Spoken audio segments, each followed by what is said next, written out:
bonsoir, chers auditeurs et amis du Terre-Terre Lorrain. Bienvenue sur les ondes de Radio Lorraine Enragée, votre radio locale préférée. François-Xavier Consoli au micro. Aujourd'hui, nous allons avoir l'opportunité de parler d'un domaine qu'on ne connaît finalement pas assez bien. Et pourtant, c'est une discipline ô combien intéressante et importante, puisque c'est peut-être, on va sans doute avoir la réponse, celle qui règne aujourd'hui. En tout cas, pour en parler, nous avons la chance aujourd'hui d'être avec Monsieur Sébastien Évrard. Monsieur Évrard, bonjour. Bonjour. Alors, Monsieur Évrard, vous êtes docteur en droit, maître de conférence à la faculté de droit de Nancy, et donc professeur de droit, spécialiste de l'histoire du droit. Oui, tout à fait. Et vous avez écrit plusieurs ouvrages, Histoire du droit et des institutions, Les avocats au temps des Lumières, et le dernier, Chouan contre Bleu, la justice militaire sous la Révolution française. Alors, pour essayer d'être un petit peu généraliste, puisque le droit est une discipline, tout comme la médecine, assez complexe, qui mérite quand même qu'on soit spécialiste, en tout cas à minima. Ma première question sera simple. En 2021, on aborde beaucoup le droit.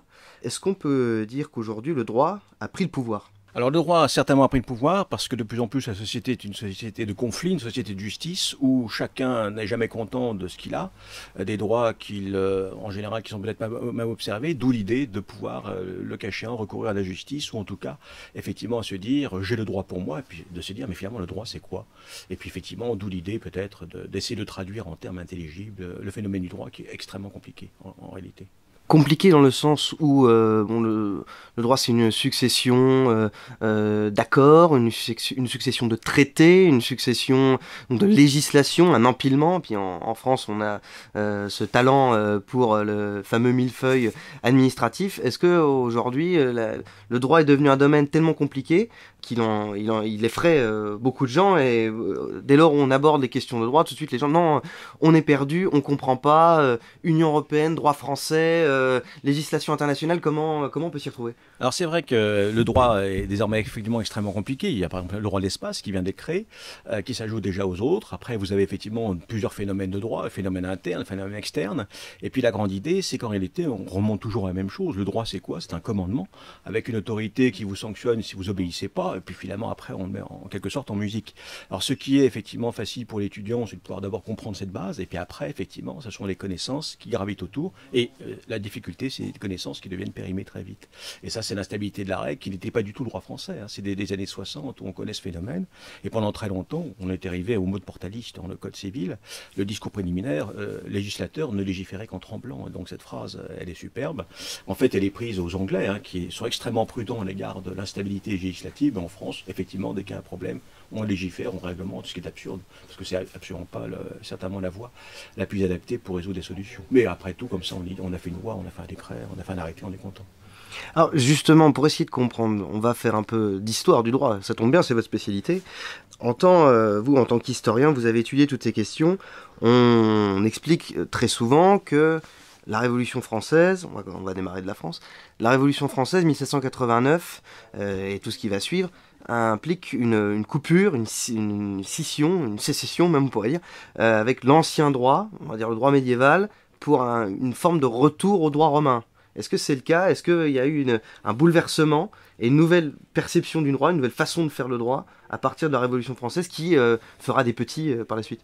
Alors cette Révolution française, c'est un sujet passionnant et en résumé, mon sentiment, c'est qu'on a effectivement bouleversé le phénomène social, mais surtout sous l'angle du droit public. Alors là, effectivement, le droit public, on l'a totalement bouleversé, on a réduit à zéro la montagne antérieure. En revanche, pour le droit privé, rien n'est plus faux. D'ailleurs, parce qu'on sait que par exemple Potier, qui est un des juristes français les plus connus, c'est le père de la responsabilité civile dans le code civil. En d'autres termes, les révolutionnaires n'ont pas inventé grand-chose. Ce qu'il fallait faire pour le droit privé, c'est aplanir en réalité environ 200 systèmes de droit privé qui se superposaient les uns des autres. La monarchie était d'ailleurs intervenue à plusieurs reprises au XVIIe, XVIIIe siècle pour unifier certains droits. Procédure pénale par exemple, procédure civile. Vous aviez un système qui était tout à fait cohérent. Le droit des affaires était d'ailleurs exactement le même partout en France. Il y avait donc déjà eu, la monarchie avait déjà fait un pas dans l'uniformité juridique. Alors ensuite, les révolutionnaires, finalement, ils se contentent de créer un héritage de la fusée. Alors ce dernier étage, il manquait une petite volonté politique, mais certainement elle serait venue tôt ou tard. Et le droit privé, non, le droit privé s'inspire en très grande partie, ce n'est pas du tout un droit iconoclaste. Alors ce qui est nouveau, c'est qu'on a imposé des critères effectivement comme l'égalité juridique, d'une part, et d'autre part l'égalité des enfants. Alors ça pour le droit des successions, par exemple, ou pour les droits de la famille, bon, c'est une notion tout à fait nouvelle, et par exemple pour les enfants, pour le mariage, on a effectivement créé un nouveau phénomène, la liberté. Alors cette liberté matrimoniale, ça a été un plus, mais d'ailleurs, sous le Premier Empire, on est un peu revenu sur cette liberté, entre guillemets. Alors quant à l'égalité successorale, bon, c'est un plus, mais finalement c'est un phénomène franc. Et donc dans la loi salique, quand vous voyez, bon, alors la loi salique après a été un peu abandonnée, mais finalement c'est toujours un retour des sources. Donc le droit privé, non, c'est pas vraiment une révolution. L'avantage de Napoléon, c'est d'avoir imposé l'uniformité des règles, là où effectivement on savait pas vraiment quelle était la coutume ou la loi applicable, et finalement donc ça a été un progrès. Mais quant au droit public, effectivement, là c'est une nouveauté formidable, que la France d'ailleurs a tenté d'exporter, avec plus ou moins de bonheur, hein, bien sûr. Parce que par exemple en Pologne, les Polonais par exemple ont appliqué le code, une partie du code civil jusqu'en 1910, si je ne me trompe pas. Et puis la Louisiane aux États-Unis avait aussi son code privé quasiment arrivé sur le code civil français. Donc il y a eu en fait aussi une influence, mais en ce qui concerne effectivement les effets, c'est beaucoup plus nuancé qu'on pourrait le croire. D'ailleurs on s'est aperçu qu'effectivement il y a une thèse très connue, c'est celle d'Arnaud, en 1969, où il dit clairement que le code civil finalement c'est une sorte de bonne synthèse du droit français préexistant. Après ce qu'il fallait c'était, au lieu d'avoir 200 dispositions, on n'en faisait qu'une seule. Puis on appliquait la coutume de Paris dans les grandes lignes, donc là on avait déjà une sorte de noyau dur de droit privé. Bah, vous avez évoqué Napoléon, ça tombe bien, en plus c'est l'actualité. Certains rendent hommage à Napoléon, d'autres un peu moins. Est-ce que Napoléon instaure, à travers le Code civil dont vous avez parlé, bon, sans parler des histoires d'esclavage, mais est-ce qu'il instaure par exemple, ça c'est des choses qu'on peut supposer, même si c'est pas rédigé de cette façon-là, mais qu'on peut supposer si on lit les historiennes comme Régine Pernoud à propos des femmes, est-ce que Napoléon, pour ça que je parlais de retour au droit romain tout à l'heure, est-ce que Napoléon par exemple instaure une inégalité entre les hommes et les femmes, est-ce que Napoléon réinstaure la logique du pater familias, etc. Parce qu'on parle aussi beaucoup de patriarcat aujourd'hui, et il est fort probable qu'on ait une ribambelle de lois à propos du fameux patriarcat. Comment trier un petit peu tout ça ? Alors, lorsque la Révolution survient, la Révolution est une révolution égalitaire. Et effectivement, elle met en place, alors pas un système tout à fait nouveau, mais un système que l'on trouvait dans certaines coutumes de l'ouest de la France, où l'homme et la femme étaient égaux. Alors par exemple, dans la coutume d'Anjou, dans l'ancienne coutume avant la rédaction du XVIe siècle, il était marqué que l'homme et la femme avaient la direction du ménage. Donc il n'y avait pas finalement de distorsion dans le sexe. Et on sait, dans les coutumes du nord de la France, en général, les femmes étaient beaucoup plus libérées, beaucoup plus émancipées du point de vue du patrimoine que celles du sud, où là, le droit romain était plus présent. Alors la Révolution unifie le tout, elle va libérer les femmes, elle introduit le divorce, elle introduit également l'égalité parfaite dans la gestion de la famille, et là il y a bien sûr une égalité remarquable. Alors quand Napoléon vient au pouvoir, il s'aperçoit que finalement c'est un peu le chaos dans les mœurs en France. Il dira d'ailleurs aux femmes une formule célèbre, vous allez vous rhabiller. Donc l'idée c'est qu'il y avait une sorte de perversité. Bon, après je ne vais pas dans les détails, mais c'est vrai que par exemple pour le divorce, les 2 tiers des femmes c'est elles qui prennent l'initiative de divorcer. Et donc il y avait une certaine liberté matrimoniale qu'elle souhaitait s'attribuer, une liberté du travail également. Et donc le problème c'est pour le code civil, c'est quel système juridique va être appliqué, celui du Nord plutôt libre ou celui du Sud plutôt effectivement restreint. Alors Napoléon est corse, Napoléon a eu des gros problèmes avec les femmes qu'il a eu dans sa vie. Bon, Joséphine lui a menti sur son âge, etc., un certain nombre de choses. Et donc la grande idée, il connaissait ses sœurs, et puis un jour la scène est célèbre, dans la campagne d'Italie, il entre dans un cabinet de toilette, il y a Pauline dans une position inappropriée, on pourrait dire, avec un de ses aides de camp. Bon, ça montrait que les femmes étaient peut-être allées un peu loin dans l'émancipation sentimentale. Donc l'idée, c'est que maintenant, vous allez vous rhabiller, donc effectivement, on imprime le droit romain. Alors c'est le retour du droit romain dans le code civil, donc une sévérité que les Français n'avaient pas connue en réalité. Donc ça va être effectivement une surprise pour beaucoup. Le divorce, bon, il continue, mais avec une seule cause seulement, qui sera d'ailleurs abrogé donc 10 ans plus tard, pour d'autres raisons. Et la grande idée, c'est qu'effectivement, que faire des femmes? Alors en réalité, Napoléon avait une vision très du Sud, très méridionale à l'égard des femmes, qui n'était pas du tout partagée par les juristes de l'époque. Par exemple, moi, mon ancêtre se marie le jour du 18 Brumaire, donc j'étais au moins sur contrat de mariage. Bon, c'est la coutume de Paris, et puis je sais qu'il s'aimait beaucoup avec sa femme, il n'y avait pas du tout ce genre d'espèce de misogynie parfaite. Mais le code civil, effectivement, marque un retour à un ordre ancien, et pas du tout à un ordre établi. Alors, effectivement, les femmes ont plutôt souffert, d'où d'ailleurs la notion célèbre dans le code civil de bon père de famille, qui a été supprimée en 2014, et pour laquelle on a changé avec le terme rationnellement. Alors, rationnellement, les étudiants, ça veut dire quoi? Quand on parle du bon père de famille, au moins c'est un sens. C'est le bon citoyen, celui qui paye ses impôts, qui obéit aux lois, mais qui est prêt à donner sa vie en sacrifice à la patrie. Alors maintenant, rationnellement, qu'est-ce que c'est? Rationnellement, bon, voilà un exemple où effectivement, on a le passage du législateur, alors c'est un passage terrible parce qu'effectivement, apprécier Napoléon avec les idées d'aujourd'hui, bon, il passe pas, quoi. Alors, ce qui est absurde, parce que l'esclavage, bon, en fait, il est imposé par le clan des créoles, dont sa femme, qui est un clan très puissant, mais le clan, en fait, il a déjà perdu Saint-Domingue. Saint-Domingue, c'est pas des colonies. Bon, c'est quoi? C'est 30% du commerce extérieur, et puis Saint-Domingue est à feu à sang. Alors, il envoie une expédition qui est un fiasco total, et finalement, le bon sens, c'est qu'il vend Saint-Domingue. Autrement dit, la France se retire, puis finalement, ben voilà, ciao, Saint-Domingue, c'est fini. Alors, on en tire un bon prix, d'ailleurs. Aujourd'hui, c'est Haïti, qui a suivi sa propre décidée, une centaine de coups d'État militaires, à peu près en 200 ans, la monnaie la plus nulle du monde. Bon, ben voilà, c'est un plus, c'est un moins. Alors que l'esclavage, après, bon, on l'a appliqué quoi, dans une partie des îles des Antilles. Ça n'a pas été si méchant que ça. D'ailleurs, parce que tout le monde l'appliquait. Autrement dit, pourquoi aurions-nous été les seuls, dans le monde occidental, civilisé, à refuser l'esclavage? Alors que c'était, en fait, le problème de l'esclavage est un problème simple que je raconte aux étudiants, c'est le problème de la main-d'œuvre. À Rome, on retrouve le même problème. Bon, un esclave à Rome, c'est 2-3 000 euros à peu près. La grande idée, c'est tant qu'on n'a pas des machines, la main-d'œuvre coûte cher. Et l'idée, c'est que, bon, on va faire des économies en essayant de rendre la main-d'œuvre gratuite. Bah, après tout, les camps des Ouïghours, c'est ce qu'on a fait aujourd'hui. Bon, les Chinois vont vous dire, c'est pas vrai, c'est des camps de formation professionnelle, enfin des centres de formation professionnelle.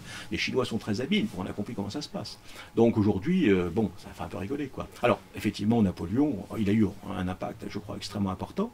Et puis, c'est ce qu'on appelle les masses de granit, hein, c'est-à-dire ce qu'il a créé les grandes institutions, privées, publiques, qui nous restent et finalement auxquelles on se raccroche. Mais aujourd'hui, dans la mémoire des hommes et des femmes, ces masses de granit, elles sont en train de s'essouffler. Regardez par exemple le système judiciaire que je connais bien, c'est un peu la catastrophe. Donc là, est-ce que c'est pas l'homme providentiel derrière Napoléon qui est critiqué?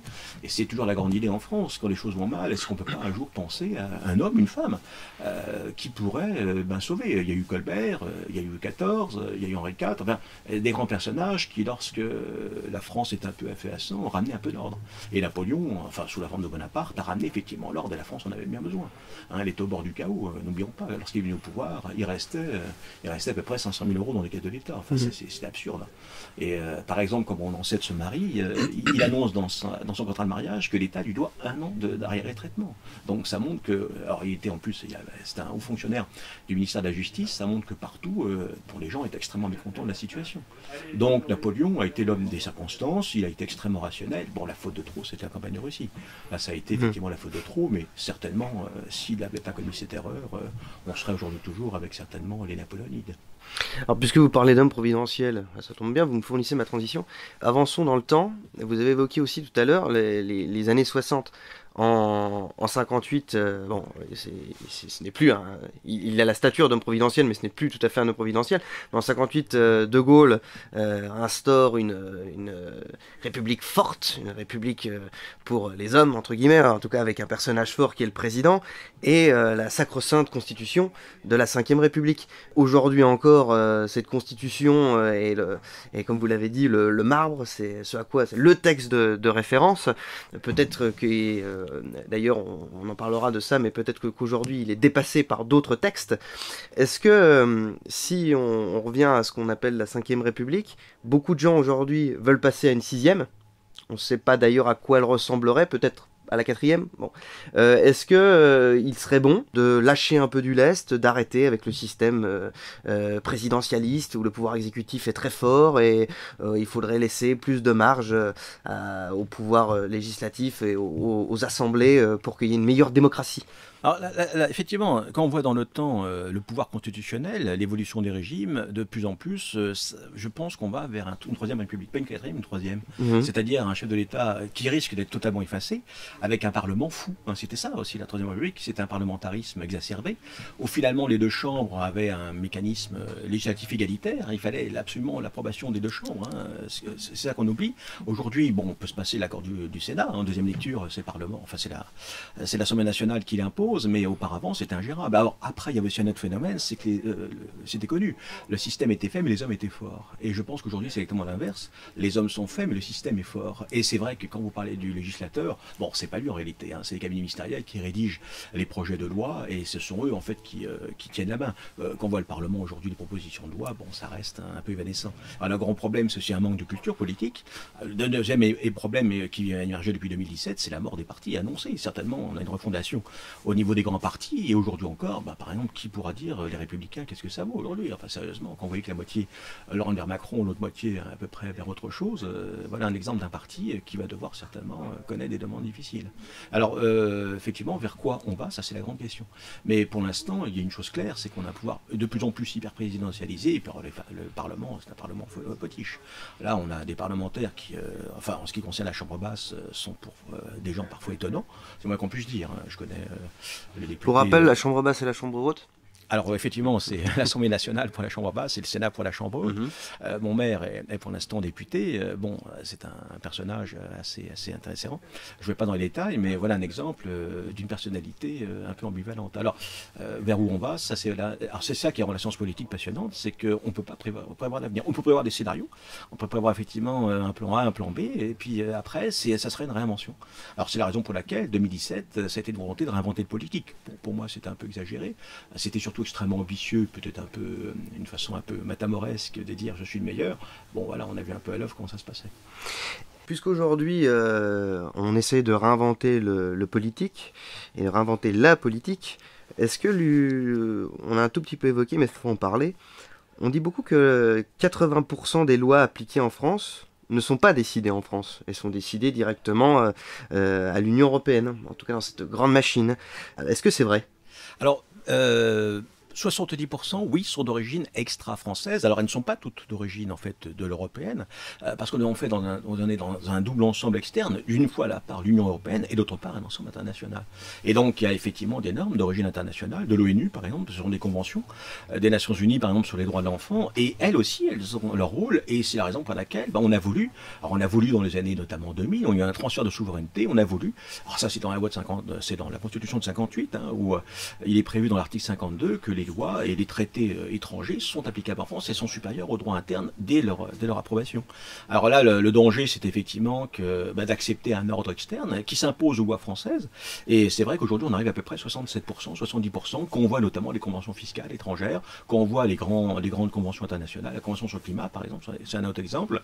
Alors là, on accepte ou on n'accepte pas. Bon, les Américains sont toujours dans un ordre qui leur est propre. En France, on a pris le risque d'une double intégration, à la fois mondiale et une intégration à la fois de l'Union européenne.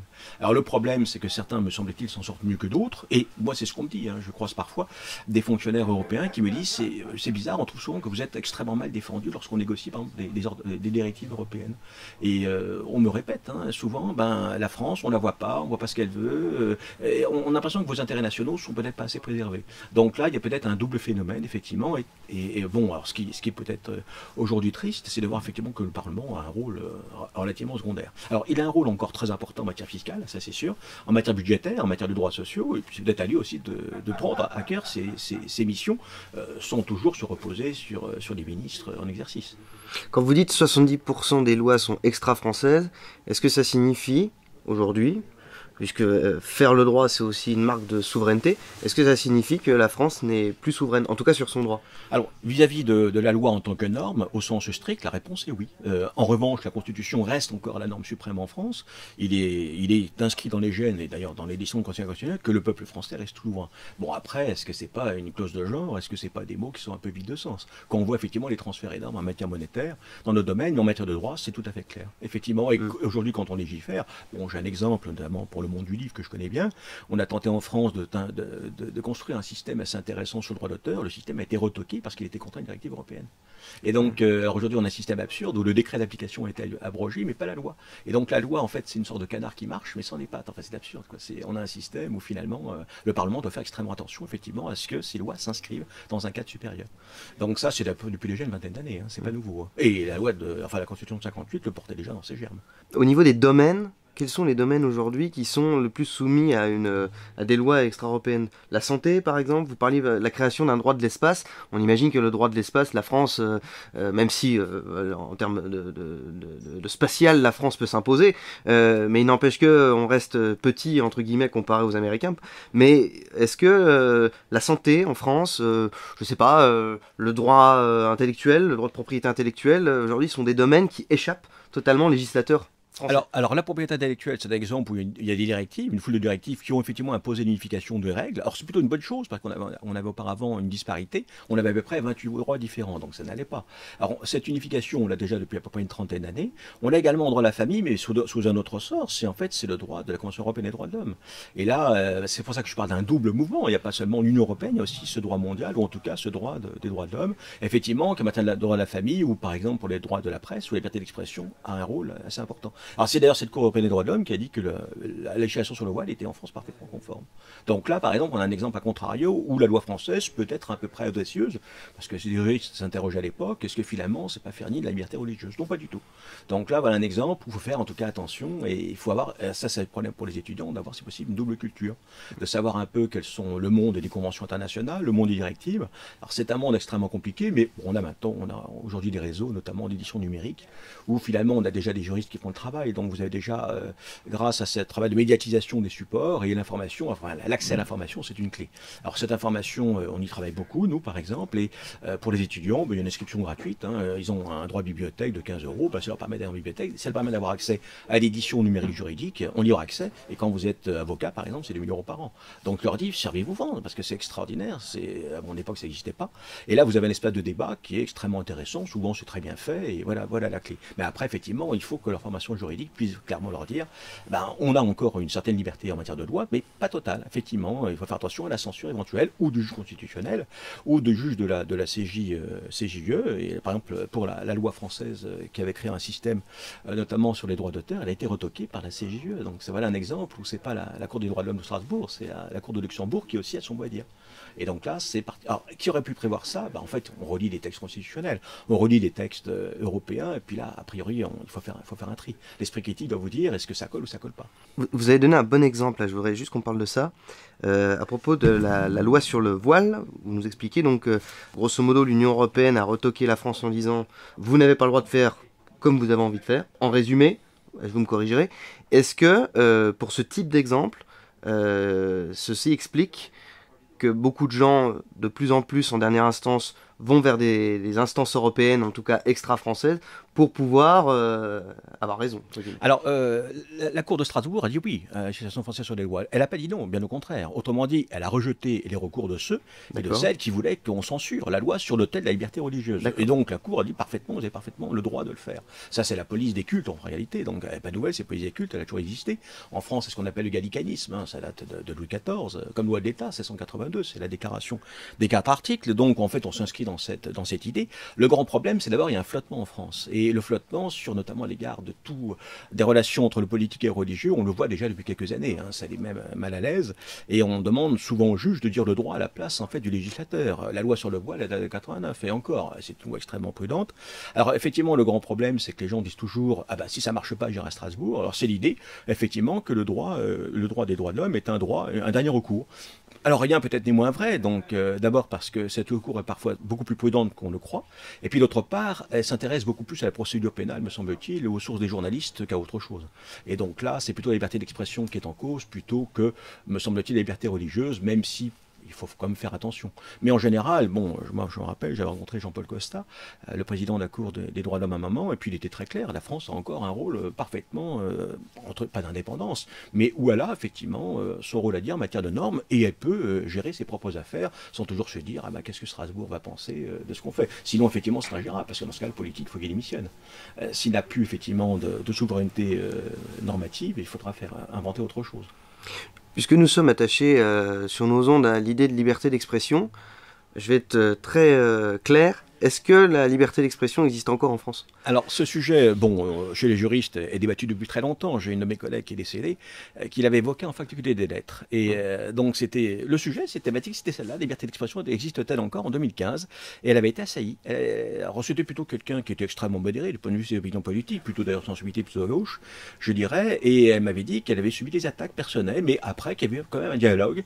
Et donc, pour elle, effectivement, c'est la grande idée. Est-ce qu'elle existe toujours? La réponse extrêmement nuancée. on pourrait dire non mais. C'est-à-dire, en général, il y a des lois effectivement qui encadrent cet exercice, on a maintenant des organismes qui les encadrent, et puis de plus en plus, on a un parquet qui effectivement, me semble-t-il, sort de son rôle en disant c'est pas bien ce que vous avez dit, et qui intervient aussitôt pour faire des procès. Alors ces procès d'intention, aujourd'hui, ça pose un véritable problème, parce qu'on a l'impression qu'il faut retenir la parole, là où en France, il y avait effectivement une liberté traditionnelle de débat qui était très forte. Après, tout le problème en France, c'était la censure, une censure qui apparaît au XVIe siècle, qui touche d'abord le monde du livre, et qui ensuite a touché le monde du débat politique.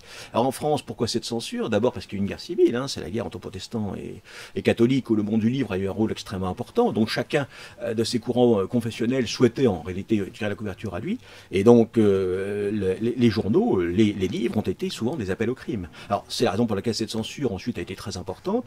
La Révolution, elle a dit que la liberté d'expression, c'est un droit naturel, il ne faut pas l'oublier en France, la liberté d'expression. Et puis ensuite, dès l'Empire, dès 1810, alors Napoléon a une phrase célèbre, dès les premiers jours du consulat, il a cette phrase, si je laisse faire les journalistes, je reste pas 3 semaines au pouvoir. La phrase est restée célèbre, c'est Roderer qui la cite dans ses discours. Et donc, c'est marquant. Voilà un exemple où effectivement, si la parole était vraiment si libre que cela, le politique aurait des soucis à se faire, parce que la vérité serait partout, la critique serait partout. Et donc là, c'est la grande question. Donc Napoléon a introduit la censure en 1810, il confisque d'ailleurs les journaux, il a un système assez radical. Il y avait environ 1500 journaux, mais il n'y aura plus qu'un département. Et ils appartiennent tous à l'État. Enfin, voilà un système où finalement, avant même l'Union soviétique, on invente une presse un peu aux ordres. Alors après, il y aura effectivement, ça sera un grand débat du 19e siècle, la liberté de la parole. Alors elle sera effectivement définitivement acquise au cours du siècle. Et puis c'est la grande loi sur la presse des années 1880 qui va effectivement légiférer avec une vision extrêmement nuancée, une vision d'ailleurs, me semble-t-il, excellente. Et on a dépassé cette loi sur la presse et on a inventé les censeurs. Et ça, aujourd'hui, c'est ce qui paraît peut-être parfois insupportable, de voir que le discours politique est souvent un peu édulcoré et que les gens retiennent la parole. C'est extrêmement mauvais parce qu'on a l'impression qu'il n'y a qu'une seule parole officielle, celle où penche en réalité le pouvoir, et puis la parole discordante n'existe plus. Et donc ça attriste le débat, ça attriste la contradiction. Et je pense qu'en Occident, pourtant, on a beaucoup travaillé cette contradiction. C'est grâce à cette contradiction, grâce au débat d'idées, qu'on fait progresser les choses. Mais là, c'est toujours en fait un son de cloche qui est un peu désolant. Bien, je vais vous poser ma dernière question, puisque vous disiez que on ne peut pas prédire l'avenir, mais on peut établir certains scénarios. Et vous nous avez expliqué que le droit, en tout cas, se mondialise et qu'aujourd'hui, la question du droit est d'abord avant tout question de planète. Est-ce que demain, étant donné la montée en puissance de l'Union européenne, des instances internationales, est-ce que demain, le droit ne pourra plus se faire qu'à ce niveau-là et que, d'un point de vue national, territorialement parlant, localement parlant, désormais, chaque petite entité politique devra faire avec ce droit-là? Alors certainement, et uniquement ce droit-là. Alors certainement, on va vers, je dirais, une impulsion qui est déjà entamée depuis quelques années. Cela étant, cette Union européenne, je pense qu'elle a aussi des soucis à se faire. Il y a eu déjà le départ d'un de ses membres. Et puis n'oublions pas qu'à l'Est, il y a une discordance entre la politique appliquée au centre et dans la périphérie, et que de plus en plus, on va vers une centralisation du pouvoir. Mais en réalité, je crois que dans les germes, on s'achemine vers un monde qui risque d'être ingérable. C'est-à-dire, en d'autres termes, que plus on concentre vers l'Union, et si cette Union ne fait pas un bon usage des outils qu'on lui donne, c'est le risque du discrédit. Autrement dit, pour l'instant ça marche, tout est très bien, et puis si un jour on s'aperçoit que l'Europe ne répond pas aux attentes, l'Europe, je me rappelle, déjà il y a quelques années quand j'étais très jeune, on me disait l'Europe vous garantira un haut niveau de vie, un haut niveau de santé. Bon, j'ai envie de dire, au niveau de vie, bon, je vais en Suisse, ma paye multipliée par 5, d'accord. Au Luxembourg, elle sera multipliée par 3, et en France, qu'en est-il? Donc, oui, c'est vrai qu'il y a un rêve. Alors, ce rêve, il touche surtout, à mon avis, les fonctionnaires européens. Il touche ceux auxquels le système donne effectivement raison. Pour les autres, ceux qui sont en concurrence au marché du travail, par exemple, c'est une toute autre idée. Et là, on est finalement un peu dans le dogme, me semble-t-il. On y croit, on n'y croit pas. Après, la réalité, ça forcera de ramener les gens à la raison. Bien, monsieur Évrard, merci. Je vous en prie. Pour votre intervention. J'espère que ce petit tour d'horizon rapide, chers auditeurs, vous aura plu. Ce sont des questions complexes, mais que vous pourrez creuser avec les ouvrages de notre invité. Histoire du droit et des institutions, par exemple, ou Chouan contre Bleu, la justice militaire sur la Révolution française. Vous pouvez trouver d'ailleurs ces ouvrages chez nos amis, la librairie Les Deux Cités à Nancy. Donc, si vous avez appris quelque chose, si ça vous a plu, déjà, ça mérite un pouce bleu. Ça mérite un partage, un petit commentaire. Et comme d'habitude, vous connaissez la musique, la vie commence toujours demain. Et haut les cœurs.